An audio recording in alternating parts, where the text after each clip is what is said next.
Thank you. What's up? I'm Captain Mel Asylum, and here's another sip of galactic tea. This video is to unbox my first sci-fi novel, Unrooting the System. So let's unwrap Unrooting the System, which is not, I say boxing because it's not a box. I've never really watched unboxing videos. So, and my engineer is doing stuff as I start recording. Of course. Okay, and this has been annoying. This has been a process because I self-published it. I didn't want to work with a publisher. The Ingram Spark, some people have been saying there's issues with Ingram Spark. I thought it would be good to have like more than one distributor. Well, one distributor that goes to more than one store. I thought it'd be nice to have it on front with more than one store. Amazon came through. I already knew how to do Amazon. I already published 3 books on Amazon. I've taken them down. I'm going to republish them. I wasn't happy with what I did all by myself. I need help. I got help with this one. I actually hired cover art. I hired beta reader. And I got free beta readers, and I hired an editor. So this one is a professional book, and not just me. I'm not a professional artist or a professional editor or any of that. I did do the layout myself. Layout doesn't seem that hard. So here we go. Unrooting the book. Oh my God, she's so cute. I've seen this so many times, this cover, so many times trying to promote it and tell people that it's going to come out. My other Ingram Spark, I was supposed to try to do a pre-sale, and it didn't work because it's way past the date that I was going to start selling before the pre-sale, and they're still having issues with the cover. But with Amazon, I just upload everything and it's good. I'm really happy with it. I'm excited. And I got the text on the side of the book to get kind of close to the text on the front because I did it separately and stuff. No, none of them wanted to just straight up take the book cover that the company had made me, because the back cover had like the galactic space looking stuff on the back. I just went with black because it works. So here's my reading the system. Look at Melody. She's so, I mean, not Melody, Harmony. She's so cute.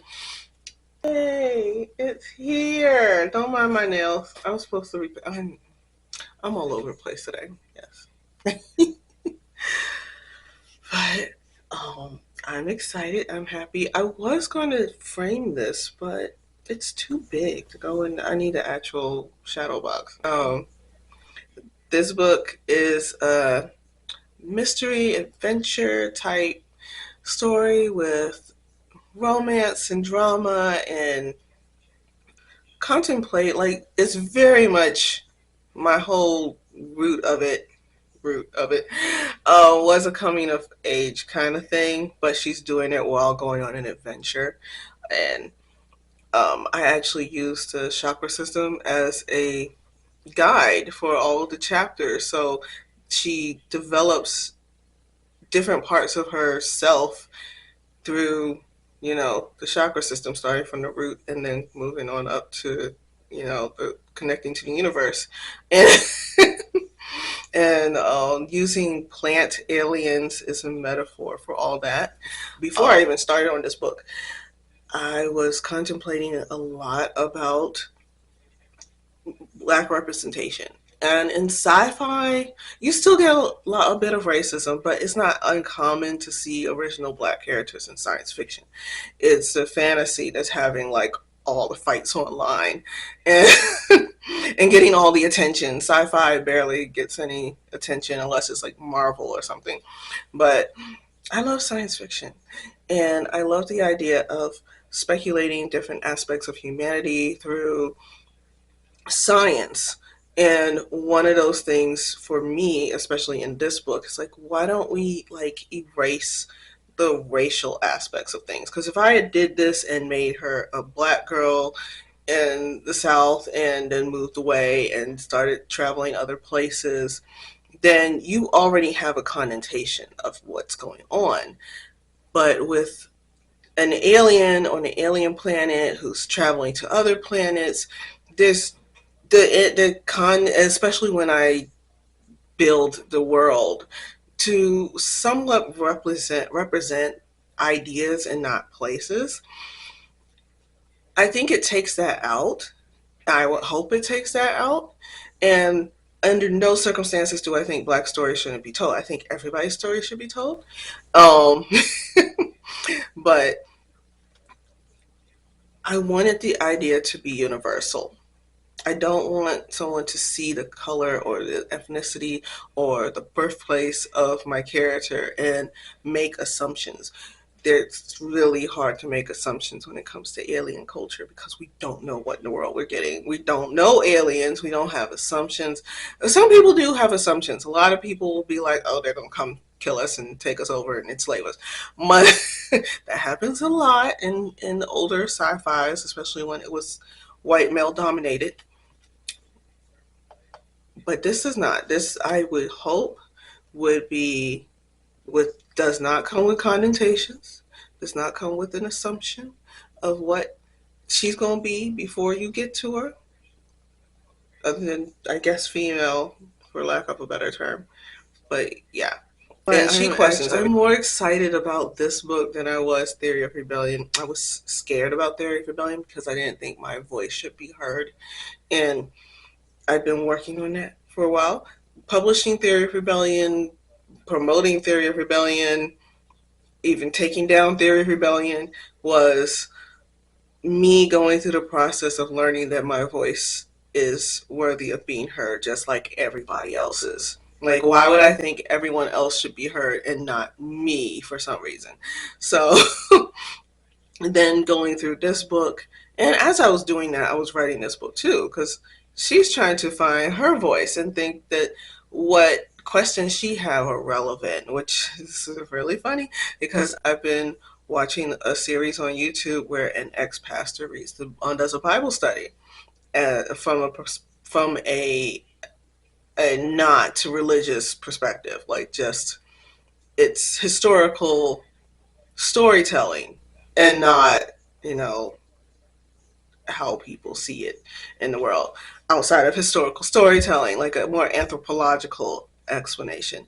And it's validating kid me who sat in church and listened to the Bible and tried to keep up and then ask questions and then got scorned for asking questions. I was like, but you told me I needed to understand it. You told me I needed to read it. And little dyslexic me is like, but I don't get it. And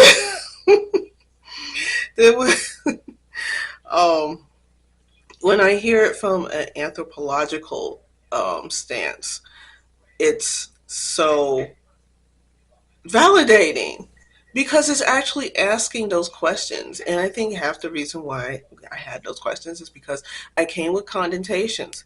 As when you're small and you don't read yet, and you're not in the regular pews with everybody else, you in the daycare, or well, when I was that little, we were Islam. Same difference. Like you still stayed in the back with the babies, or you were in the baby daycare room, whatever. That's where I was.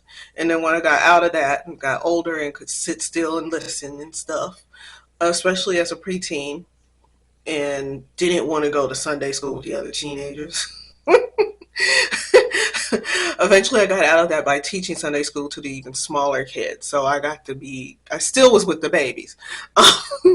But point being, those questions I had were relevant. And reading it through or listening to it through an anthropological explanation takes away the connotations, takes away everything that they taught you in the baby room that you're supposed to see this book as, and then look at it as storytelling from a time and a place.